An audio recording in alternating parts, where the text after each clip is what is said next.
ಹಿಂದೆ ಗುತ್ತಿಗೆದಾರರು ಏನು ಅಧ್ಯಕ್ಷರಿದ್ದರೆ ಕೆಂಪಣ್ಣವ್ರನ್ನ ಹೇಳಿಕೆ ತಗೊಂಡು ಪೇ ಸಿ ಎಂ ಅಂತ ಈಗ ಬೀದಿ ಬೀದಿಲಿ ಕಾಂಗ್ರೆಸ್ನವರು ಬಿಜೆಪಿ ಸರ್ಕಾರ ಅವರೇ ಆರೋಪ ಮಾಡ್ತಾ ಇದ್ದಾರೆ. ಸಾಕ್ಷಿ ಕೊಡಿ ಅಂತ ಕೇಳ್ತಾ ಇದ್ದಾರೆ.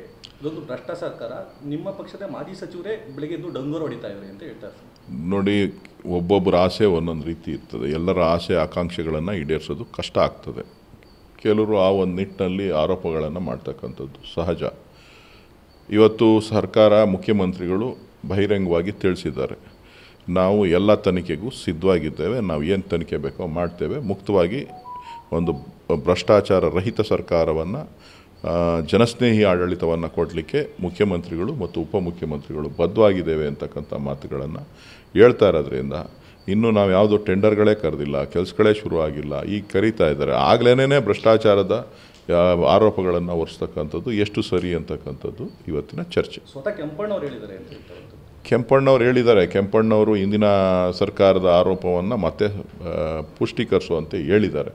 ಅದನ್ನು ತನಿಖೆ ಮಾಡ್ತೀವಿ ಅಂತೇಳಿ ಇಬ್ಬರು ನಾಯಕರುಗಳು ತಿಳಿಸಿದ್ದಾರೆ. ಈ ಹಿಂದೆ ಗುತ್ತಿಗೆದಾರರು ಏನು ಅಧ್ಯಕ್ಷರಿದ್ದರೆ ಕೆಂಪಣ್ಣವ್ರನ್ನ ಹೇಳಿಕೆ ತಗೊಂಡು ಪೇ ಸಿ ಎಂ ಅಂತ ಈಗ ಬೀದಿ ಬೀದಿಲಿ ಕಾಂಗ್ರೆಸ್ನವರು ಬಿಜೆಪಿ ಸರ್ಕಾರ ಅವರೇ ಆರೋಪ ಮಾಡ್ತಾ ಇದ್ದಾರೆ. ಸಾಕ್ಷಿ ಕೊಡಿ ಅಂತ ಕೇಳ್ತಾ ಇದ್ದಾರೆ. ಇದೊಂದು ಭ್ರಷ್ಟ ಸರ್ಕಾರ. ನಿಮ್ಮ ಪಕ್ಷದ ಮಾಜಿ ಸಚಿವರೇ ಬೆಳಗ್ಗೆ ಎದ್ದು ಡಂಗೂರು ಹೊಡಿತಾ ಇದ್ದಾರೆ ಅಂತ ಹೇಳ್ತಾರೆ. ನೋಡಿ, ಒಬ್ಬೊಬ್ಬರ ಆಸೆ ಒಂದೊಂದು ರೀತಿ ಇರ್ತದೆ. ಎಲ್ಲರ ಆಸೆ ಆಕಾಂಕ್ಷೆಗಳನ್ನು ಈಡೇರಿಸೋದು ಕಷ್ಟ ಆಗ್ತದೆ. ಕೆಲವರು ಆ ಒಂದು ನಿಟ್ಟಿನಲ್ಲಿ ಆರೋಪಗಳನ್ನು ಮಾಡ್ತಕ್ಕಂಥದ್ದು ಸಹಜ. ಇವತ್ತು ಸರ್ಕಾರ, ಮುಖ್ಯಮಂತ್ರಿಗಳು ಬಹಿರಂಗವಾಗಿ ತಿಳಿಸಿದ್ದಾರೆ, ನಾವು ಎಲ್ಲ ತನಿಖೆಗೂ ಸಿದ್ಧವಾಗಿದ್ದೇವೆ, ನಾವು ಏನು ತನಿಖೆ ಬೇಕೋ ಮಾಡ್ತೇವೆ, ಮುಕ್ತವಾಗಿ ಒಂದು ಭ್ರಷ್ಟಾಚಾರ ರಹಿತ ಸರ್ಕಾರವನ್ನು, ಜನಸ್ನೇಹಿ ಆಡಳಿತವನ್ನು ಕೊಡಲಿಕ್ಕೆ ಮುಖ್ಯಮಂತ್ರಿಗಳು ಮತ್ತು ಉಪಮುಖ್ಯಮಂತ್ರಿಗಳು ಬದ್ಧವಾಗಿದ್ದೇವೆ ಅಂತಕ್ಕಂಥ ಮಾತುಗಳನ್ನು ಹೇಳ್ತಾ ಇರೋದ್ರಿಂದ ಇನ್ನೂ ನಾವು ಯಾವುದೋ ಟೆಂಡರ್ಗಳೇ ಕರೆದಿಲ್ಲ, ಕೆಲಸಗಳೇ ಶುರುವಾಗಿಲ್ಲ, ಈಗ ಕರೀತಾ ಇದ್ದಾರೆ. ಆಗಲೇ ಭ್ರಷ್ಟಾಚಾರದ ಆರೋಪಗಳನ್ನು ಹೊರಿಸ್ತಕ್ಕಂಥದ್ದು ಎಷ್ಟು ಸರಿ ಅಂತಕ್ಕಂಥದ್ದು ಇವತ್ತಿನ ಚರ್ಚೆ. ಸ್ವತಃ ಕೆಂಪಣ್ಣವ್ರು ಹೇಳಿದ್ದಾರೆ ಅಂತ ಹೇಳ್ತಾರೆ.